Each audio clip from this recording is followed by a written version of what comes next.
I spent almost 11 years in the Army and deployed twice to Iraq, and some people want to know, what awards do I have? What awards did I get during my time in the Army? So that's what I'm going to kind of cover. I want to break down some of the awards and how I got some of them. Some of them are simply just because I was in the Army during this time, kind of a award, and some I actually had to do something to get that award. So let's break that down, and that video starts right now.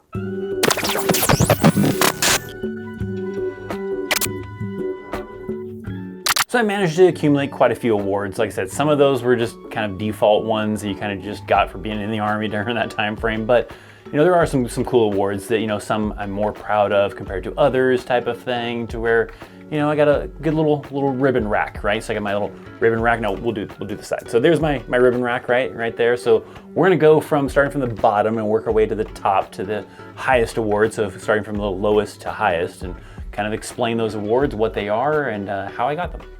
So starting off at the very bottom, I've got 4 overseas service ribbons. These service ribbons are simply for completing a tour of service overseas in another country. I've got 4 because, well, 2 of them come from doing 2 tours to Korea. Even though they were back-to-back tours, it was still 2 separate tours, so it counted as 2. And then I have 2 more because I did 2 tours to Iraq, which is overseas, so that totals up and gives me 4. Then you have the Army Service Ribbon, and that's basically anybody that completes basic training AIT. You get awarded it after you complete AIT, so after you graduate AIT, boom, there you go, Army Service Ribbon. Easy one to accomplish. Next, I have 2 non-commissioned officer professional development ribbons. This one is done for, completing a non-commissioned officer course. At the time when I took the course, it was called PLDC and BNOC. They are now referred to as BLC and ALC, but nonetheless, it's the non-commissioned officer courses for sergeant and staff sergeant. Then there's the Korea Defense Service Medal. That's for individuals like serving in Korea for 30 consecutive days or non-consecutively for 60 days. I did 2 years over there, but that one does not kind of add up to X amount of awards. It's simply just you were there during this time frame, or for this specific amount of time frame, you get the award. So I got that one for being stationed in Korea. And specifically, this award is also for people that were stationed there after the signing of the armistice, which has been ongoing for 60, 70, 80 years. I don't know what it is. Now, my records has that I have the Global War on Terrorism Service Medal, but it really should be the Global War on Terrorism Expeditionary Medal, as the service medal is typically for individuals that were in the Army during Operation Iraqi Freedom and everything, but conducting some kind of support missions stateside in the United States, where the Expeditionary Medal is supposed to be for those that were actually deployed overseas while supporting those missions. Hey, so jumping in real quick, editing the video together, and this part's kind of confusing as far as, do I have the right medal? Do I not have the right medal? Looking into it a little bit deeper after I was kind of a little confused watching back the edit and everything, watching back what I was talking about. I was confused when I was putting it together because I was like, wait a minute, am I supposed to have this one or am I supposed to have that one?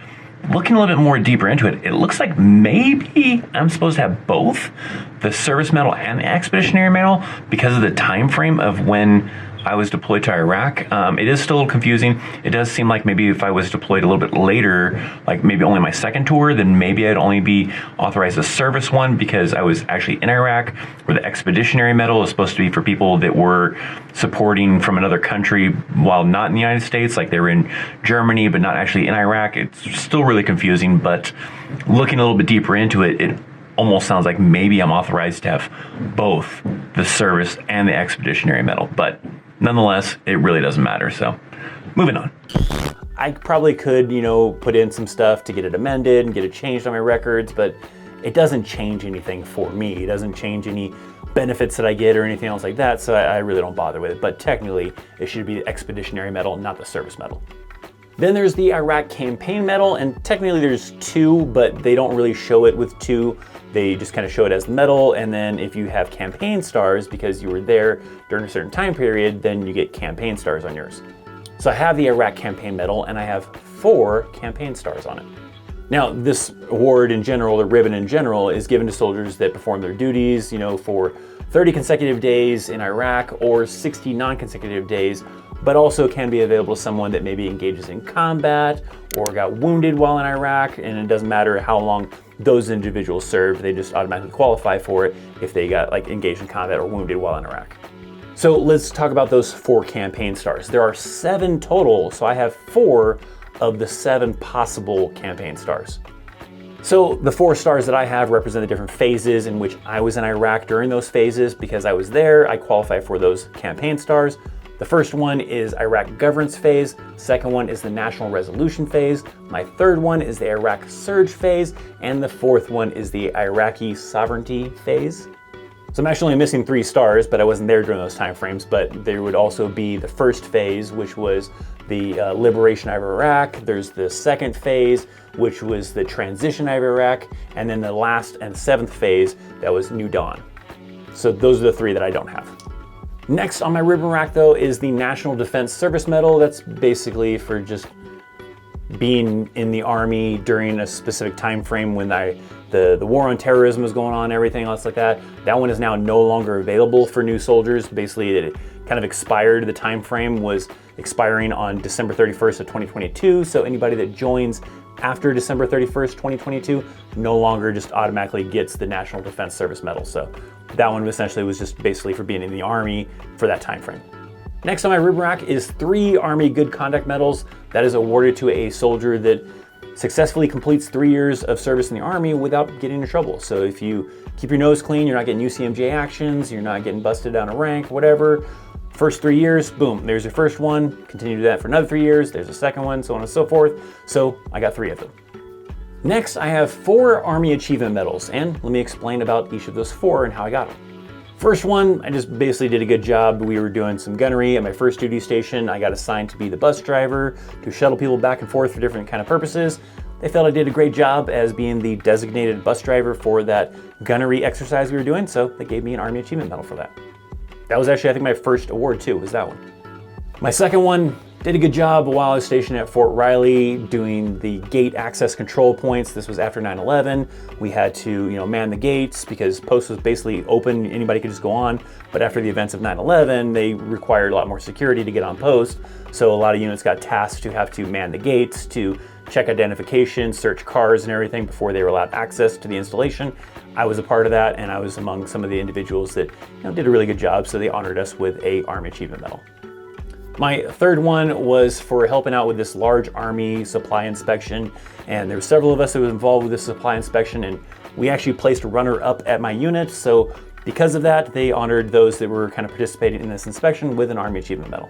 And then my fourth Army Achievement Medal, that was when I left 3rd ACR. I did a good job. I was leaving 3rd ACR to go over to 4th ID, and they kind of wanted to give like a thank you for all the hard work you did while in 3rd ACR kind of award. So people that were leaving 3rd ACR to go to another unit got an Army Achievement Medal or maybe other ones. Next in the rack is the Joint Service Achievement Medal. That one is a very specific qualifications one, but basically I did a great job. I was stationed in Korea where we had joint operations. We were working with the Korean military as well as the Swedish military. So because of my achievements, things that I did, I was doing a great job working within that unit. They honored me and other people that possibly were in that same kind of realm with a Joint Service Achievement Medal. And then last, the highest medals I have is the Army Commendation Medal, and I have 4 of those. First one was for my last year in Korea because I was serving as the NCOIC for the fuel section, even though I was only a specialist, but we were shorthanded on personnel, and the last year of the 2 years that I served in Korea, I was the one who had to be in charge because we didn't have anybody to come and replace the non-commissioned officer that left. So I had to take up the responsibility. They felt I did a great job, so they awarded me with an Army Commendation Medal. My second one was for my accomplishments during my deployment with 3rd ACR, which was my first deployment to Iraq. And essentially with those deployments, usually if soldiers did a great job during those deployments, maybe they give them the Army Achievement Medal. If non-commissioned officers did a great job, they give them ARCOMs.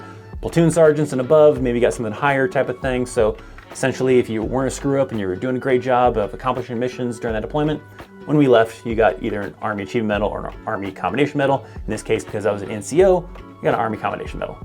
My third Army Commendation Medal, that was for an NTC rotation where I was the non-commissioned officer in charge of all the ammo for our unit for the exercise and things were going on. So I had to manage the soldiers that I had with me, to run the ammunition holding area. I had to establish the ammo holding area to a specific standard, to meet the security requirements and all sorts of other things, making sure that you know, the people that were doing the training had the ammo they needed and all sorts of other aspects of that. And I did a good job. So, you know, because of that, they recognized that. They recognized the hard work that I put into it to make sure everything went successfully.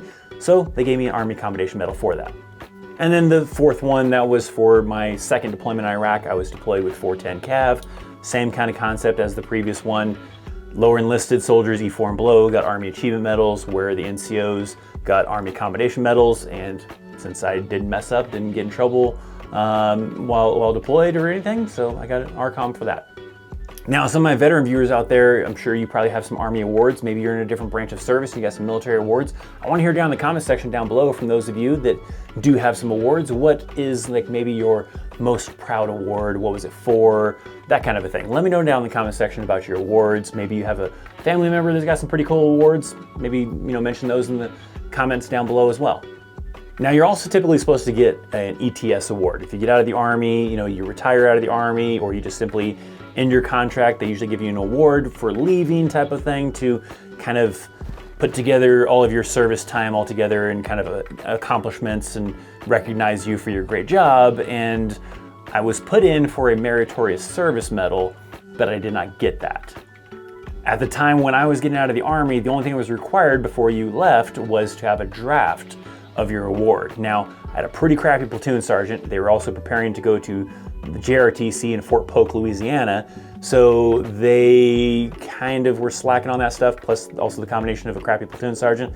So the only thing that was required was the draft. They put me in for a meritorious service medal. I turned in that draft to show that, hey, I've been put in for one. From there, they're supposed to follow on to continue that to hopefully get you an award, but they didn't. I don't know if it just didn't get approved or if it did get approved and nobody told me about it and it just sat somewheres and I never know that I have that award. I don't know. But nonetheless, I did not end up getting one because of those kind of situations. That is not how it is nowadays in the Army. Now it's required that you either have to have the award or some kind of documentation to state why you're not getting an award. Like if you're a screw up or whatever, then they're saying that, hey, this person doesn't deserve an award, but otherwise they're should already have the finalized award, but that wasn't a thing when I was getting out, so it ended up resulting in me not getting an award because I had a crappy platoon sergeant. And if you'd like to learn about the worst platoon sergeant I ever had, which was my last platoon sergeant in the Army, check this video out right here to learn all about that. If you want to get more information, make sure you're subscribed to this channel. Make sure you're checking out my links down in the description box for social media, affiliate links. Hit that thumbs up. I'm Christopher Chaos, and I'll see you next time. See ya.